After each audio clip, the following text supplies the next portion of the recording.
first thing that I want to talk about tonight is an RPR, a residential property report. Various cities around the Southland do an RPR on a property. Let me explain the process. First of all, when you go to sell a property, the city regulations say, or the city charter says, that you have to have the city come and inspect your property before you can sell it. Currently, cities that do this are like Southgate, Carson, Laguna Beach, and there's other properties. I mean, there's other cities. I don't know what all of them are. I haven't flipped in all of them, so I don't know every city that does this. But I'm well aware of Carson and Southgate, and they're pretty much on the same line as every other city that does this. So they come out to your property and they inspect it. You have two choices. You either fix it, bring it into compliance if they find problems, or you can sell it and the new buyer will deposit money into escrow and sign an agreement with the city that says that the new buyer will fix these issues with the property before they sell it. This isn't just rehabs, this is any property. This is not, doesn't matter if it's a rehab or it's any property. The city goes and puts a lien on every property within the city. And so before the title company can issue a title policy or a clean title, that lien has to be satisfied, and that is satisfied by a PRP release. An RPR. An RPR release. So as soon as it gets released, it closes. You got clean title, you can close the property. Or they'll put an exception in there so that you can go ahead and close the property, but you have to agree to this exception and deposit money in escrow, the amount of money in escrow that it's going to cost to fix it, period. So, for example, in Carson, I had to deposit $3,200 into escrow because that was the estimate to fix the problems that were in the house that I bought. Now, when I sold the house, they released that lien, they released that money from escrow, and I got the money back because they cleared the RPR. But you had to shell out money. I had to shell out $3,200. No, to fix. Well, it got fixed during the rehab. It was just during the rehab process. So, how does this relate to permits? If you have an RPR that has issues such as exposed gas lines, exposed water lines, an illegal rehab inside, a hot water heater that has been replaced and wasn't permitted, all these get caught on this RPR. You got to have we're going to go, yes, I'm going to answer your question in just a minute. Yeah. To replace a water heater? Yep. Jesus. Yep. I know. I've already been through all the emotion that you're going through now, plus a little bit more. So, they'll catch all this stuff when they do their report. If you're going to fix all this stuff and they're going to come back, they're going to want to see permits. So, that is the first clue that you need to go to the city and get a permit, is your RPR. If there's exceptions on your RPR, you got to go to the city and get a permit to fix those things. That's your number one clue that you need to go to the city and get a permit. Now, let's say that you buy a piece of property in a city that you're not sure about, there's no RPR on it, and you're going to do a whole bunch of rehab on it, but you're not really going to move any walls, and you're not going to do an addition on it, you're just going to rehab the existing footprint. You need to go get permits. My answer is no. However, that is not the answer the city will tell you. So, here's how you combat this as best you can. Go to the city, go to building and safety, and take a number and sit down with whoever's there. And I would recommend that you go to the express permit line if such a line exists. And sit down and say, hey, I'm buying a piece of property. I'm contemplating buying a piece of property. What kind of permits am I going to need if I'm going to rehab it? I wouldn't, if they ask you for an address, I would just say, I don't have an address yet, but I'm looking at property here in the city. I just need to know what's gonna be required of me if I rehab it. Typically, these are the issues that are required for permits. The installation of a hot water heater, and you don't have to write all these down if you don't want, but this is the list. Hot water heater, additional lights, additional exhaust fans, installation of a new stove, installation of a new microwave that's built in, new plugs anywhere. In some municipalities, if you decide that the plug doesn't hold, that wall outlet doesn't hold the plug anymore, and you want to replace it, technically, you're supposed to go to the city, pay your fee, and then replace it, and then call out an inspector so he can tell you that you've screwed the cover plate on right. I know, it sounds ridiculous, but it's totally true. Now, is that always going to happen? No. You're not always going to do that. But you need to be aware of these things. If you're going to replace the kitchen sink, if you're going to replace the cabinets, if you're going to replace the countertops, all these require a permit in one form or another. Whether it's a kitchen remodel permit, a bath remodel permit, or inside rehab. I mean, every city has a little bit different permits. I just pulled some permits in Wilmington, which is actually Los Angeles City, the city of LA itself. I got 3 permits. I got a plumbing permit, I got an electrical permit, and I got a rehab permit. $849. So they want you to pay. These are not cheap, but you got to pay for them. So you might as well plan on building $1,000 of permits into any bid that you have, whether you go pull the permits or whether your contractor pulls the permits. It's important to have that money in there in your bid because it's going to happen. Now, if you're like me and you decided that you can go ahead and do this without permits,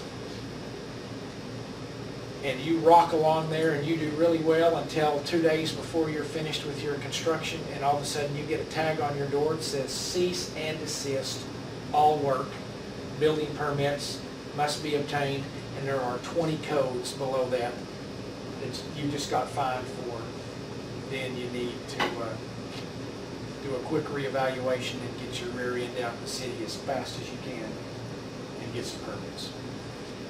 That's one of those, ask me how I know, because I just went through it. Now, with these permits, you have to get finals. You know, you have to get the permit cleared and everything written off, signed off. Be sure that you're nice and polite to these people. Don't ask too many questions. Just go in there and say, you need a permit for this, or you're remodeling, or you put a new hot water heater in, and get the bare number of permits that you can get. If you didn't do anything to your roof, don't say, well, I think I might have to do something. Just say no. I didn't do anything to the roof. We built a whole new carport. It didn't get tagged. I didn't say anything about the carport. I didn't pull a permit for it. It didn't look new because it was painted, and well, I mean, it looked really good, but it was hard to tell it was new because when they poured the concrete, it all got covered up with dirt afterwards, and so it doesn't look like there was anything ever built there. It looks like there was some replacement that went on, and he didn't call it. The reason I got tagged was because I had construction debris in the side yard.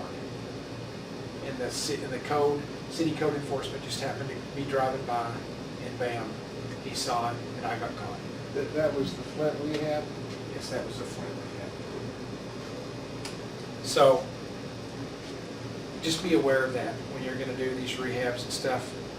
Try to keep your construction mess in the backyard or to a bare minimum and get it hauled off all the time, because my construction trash is what got me caught, and there wasn't very much of it. A lot of times the cities are going to ask you, where are you going to dispose of your construction debris? The answer is, you're not going to have very much construction debris. I don't care if you're tearing out all the sheetrock inside, just say, oh, we don't have a lot of construction debris. Our contractor's taking care of that. Because if you don't, they're gonna wanna see all your receipts from, that you hauled all this construction debris to the correct location in the city where your rehab was. In Carson, rehab costs are out of this world. I mean, the dumping fees are out of this world. I mean, it's like $68 for 500 pounds. But where my contractor lives, it's $28 for a whole pickup load of stuff. So he just hauled all this stuff back to Oxnard every day and dumped it there. It was really cheap. So just, if you can let your contractor handle that, let your contractor handle it. But you're not gonna have much construction debris. That's the safe out. It just simplifies your permit process. Mark?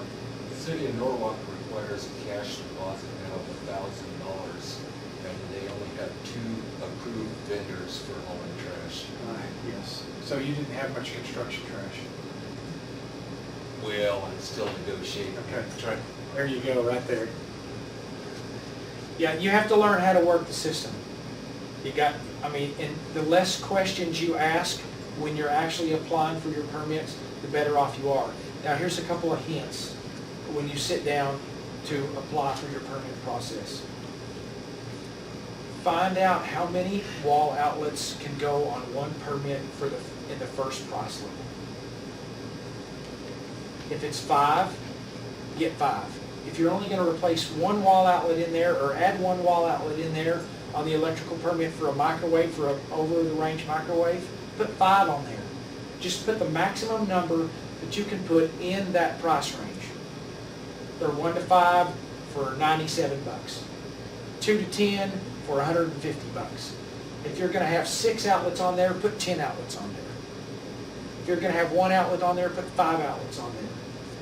That way, if you go back later and you add one, you don't have to go get another $97 permit.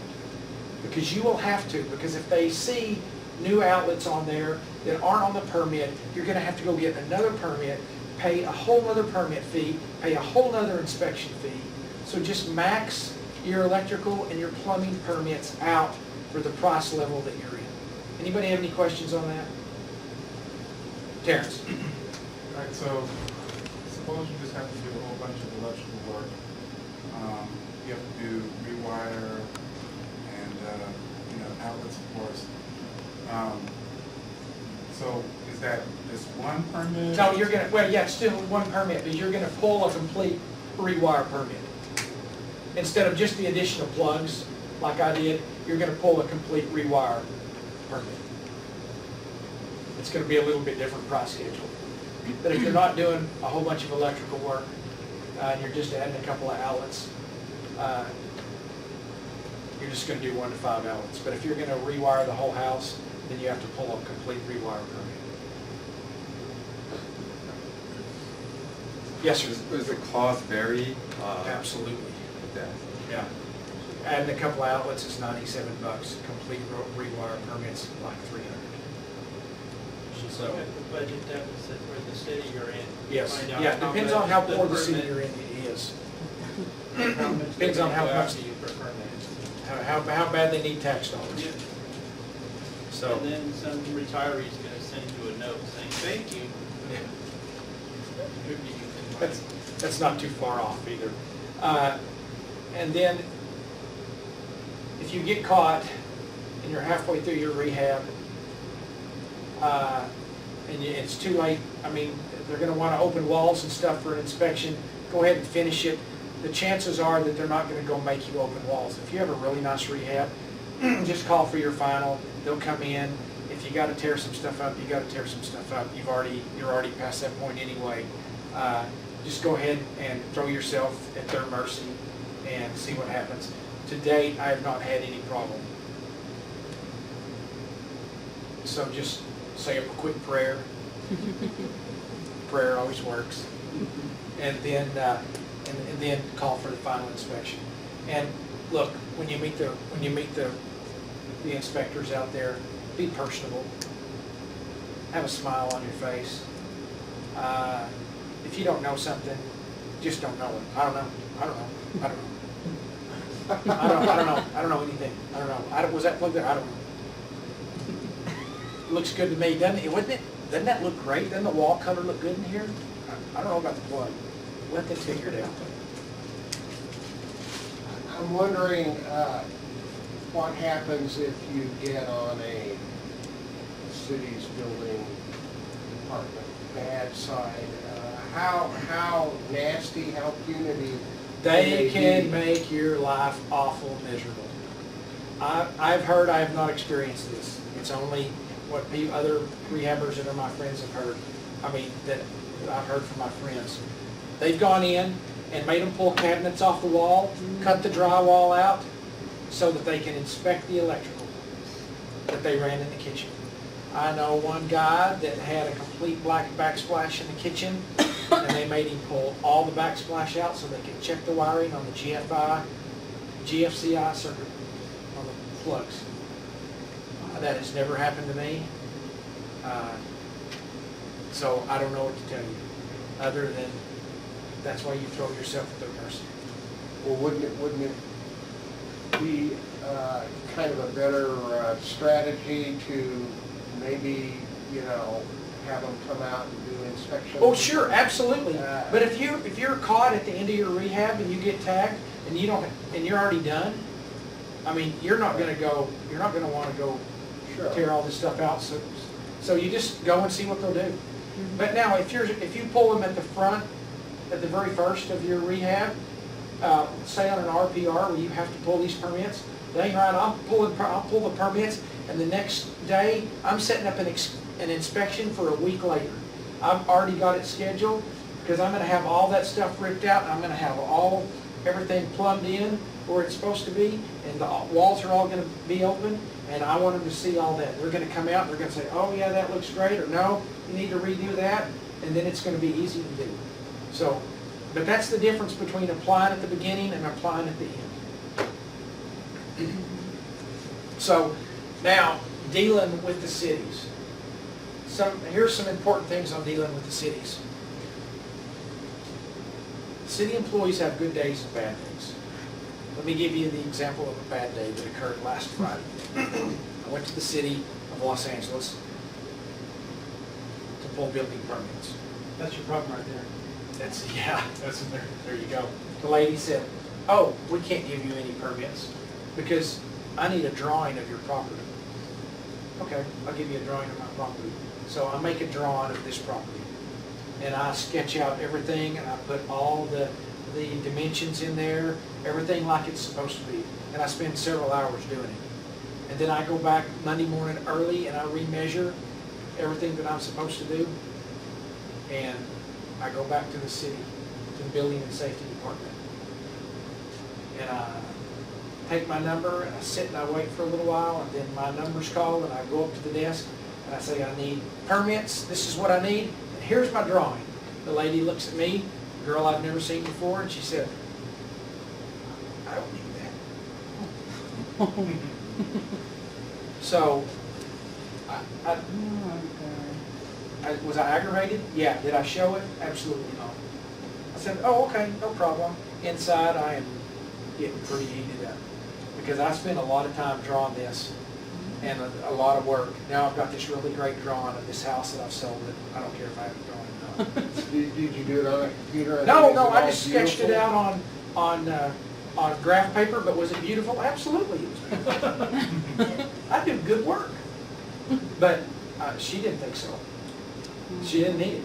And so, Okay, well, so what do? The point is that you have to go in there with a very open mind, and you have to be very humble and ask only the questions that you absolutely have to ask.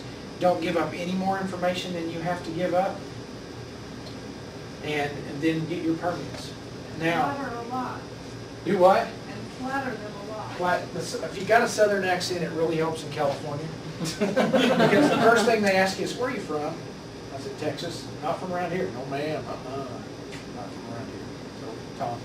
I just wanted to know what would have been the way you would have handled it had the actual situation been reversed. If you had prior experience that they did want a drawing, I would have gone in there with a drawing firsthand, and done it. Next time I will, when I go to get permits in this next rehab that I'm doing, which I have to get permits for, I will absolutely have a sketch drawing on a piece of graph paper to do, no question about it. With what I want to do and what's going to go on in the house, it will be very detailed. I don't think I structured the question Okay. quite right. Say that, you've had prior experience with that particular permit department, and in the past, they had not asked you for a drawing, and all of a sudden they do. You don't say, this wasn't required before, has there been a change in policy, or do you just say, okay, I'll get it? I'll say, okay, I'll get it. Okay, I'll get it. You ever go to the DMV? You know how everybody hates to go to the DMV because you never know what's going to happen? Well, this is kind of off topic, but who's scared to go to the DMV? Depends on what state. AAA, baby. Is that right? Yeah, AAA.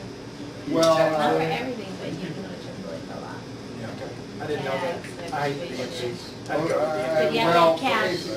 You have to have cash. driver's license, you have to go to the DMV to get, but car titles, tag renewals, I'm always scared they're going to arrest me for something. I don't even know That's why why. you're scared. Do Yeah, what? you're scared.